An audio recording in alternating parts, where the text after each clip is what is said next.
So here we have a fragrance that people have been talking about. I don't know about this particular fragrance, but the brand certainly, I know it's gotten pretty popular. It's by Maison Alhambra and it's called Fabulo Intense. You guys already know what this fragrance is a clone of. I'm excited to give you my thoughts on the smell, let you know how close I think it comes to the original, so make sure to stay tuned.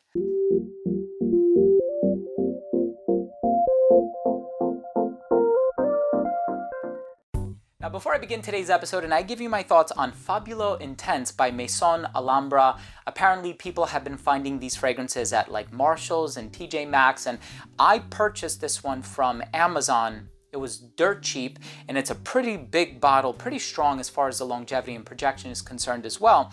But before I begin today's review, I do want to mention that if you love smelling your best, you love discovering new fragrances, designer, niche, all that good stuff, hit subscribe, hit the bell, and also please give this video a thumbs up for the YouTube algorithm. It would really mean a lot to me. So, of course, this is a fragrance that came out back in 2017, Fabulous by Tom Ford.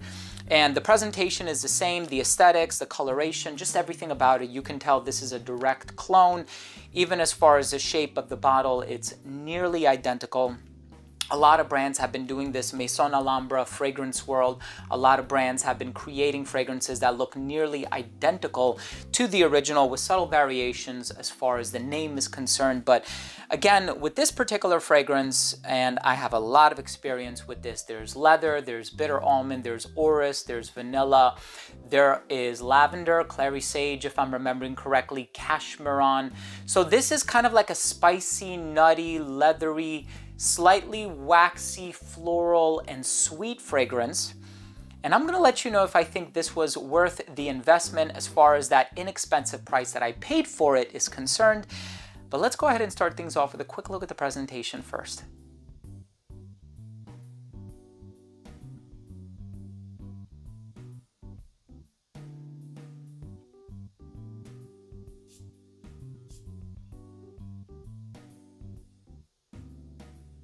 So as soon as this fragrance opens up, yeah, honestly, it just smells like Fabulous by Tom Ford. You know what I'm talking about. It is an identical clone. You know, there are a lot of fragrance brands that create twists. So they create subtle variations of an inspired original or a fragrance that is inspired by the original, I should clarify. But here, it looks like they were just attempting to create a direct clone. And the reason I say that is because as soon as I smelled it, it reminded me of the real Tom Ford counterpart, to the point where I was like, yeah, this is a near like one-to-one match of it. I can't see or sense how this is different in any way. It does open up with that smooth leather accord. And that's the one thing that I always loved about the original by Tom Ford, is the fact that the leather in here does not smell aggressive, you know? And of course, this brand has Tuscan leather, they have ombre leather. That one is a little bit more on the aggressive side of things for a lot of people, to the point where people have made some really interesting comparisons of what it reminds them of. This one, on the other hand, with the vanilla, the bitter almond, the iris, it's a lot smoother, and I really appreciate the smoothness. I think the aromatic properties really tame this one down as well, but in the dry down with the cashmere wood or the cashmeron, and of course the vanilla, it creates this gentle quality about it. Not meek necessarily, but it has this smoothness that I think makes it a lot more accessible, especially towards consumers who found, perhaps Tuscan leather or ombre leather to be a little bit more so on the aggressive side of things. The bitter almond is such a nice touch, and I love almond in fragrances. It's not super strong, but it's enough to alter the personality of the fragrance. And I think at the end of the day, this is a great formal fragrance. You can guarantee that you're not going to smell like too many other people, just because even when it comes to the Tom Ford brand, people love oud wood, tobacco vanille, neroli portofino, noir de noir, Tuscan leather, lost cherry, what the popular ones from the brand are. And this is one where, even though, yes, it is popular to the point where it hasn't been axed and discontinued like many other Tom Ford private blends, it's still one of the, I think, less worn Tom Ford private blends on the market. Nevertheless, if you're looking for an inexpensive alternative, like I said, I purchased my bottle from Amazon. They had really fast delivery. The price was really inexpensive. And yes, they have Porto Neroli and they have many other dupes by this brand as well. Check it out. You might take interest in it.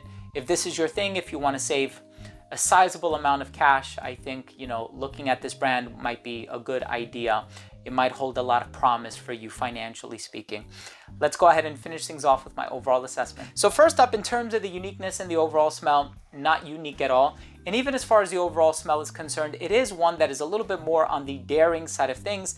Again, not as accessible as something like Azure Lime, Costa Azzurra, Mandarino di Amalfi, Neroli Portofino. There are a lot of fragrances from this brand that are very easy to wear, very easy to pull off. This one is a little bit more on the daring side of things, but not as daring and challenging as Ebon Fume or, Tuscan leather, ombre leather, so on and so forth. Longevity on this is a solid 8 hours. So again, for the price that you pay and the size of this bottle, you're getting really good quality as far as the longevity and the performance is concerned. Projection was good for the first 45 minutes to an hour of application. It radiated at an arm's length. It became an elbow's length scent right around hour 7, a skin scent right around hour 9 or 10, depending on your skin chemistry. Versatility on this one, great for formal occasions. Because of the price, it's great for casual scenarios as well. Perfectly unisex, and I think anybody of any age would really appreciate this DNA. And as far as the presentation is concerned, it is a blatant copy of the Tom Ford, but again, it looks very, very classy. And I guess for the average consumer who is not as, fragrance inclined, and he or she doesn't know that this is kind of a dupe of the original, I think it looks very, very nice. The distribution on the atomizer is very good as well, very wide distribution. My final verdict on this fragrance is it is a super inexpensive alternative and a very accurate alternative to Tom Ford's Fabulous. Please try this one if you have a spare 20-30 bucks laying around. I think that's pretty much what I paid for it. I know the price of these fragrances kind of fluctuates as far as demand is concerned, but nevertheless, thank you so much for watching. I hope you enjoyed this video. I hope you took anything of value from today's episode. If you love smelling your best and learning all about brand new, existing, whatever fragrances, hit subscribe, hit the bell.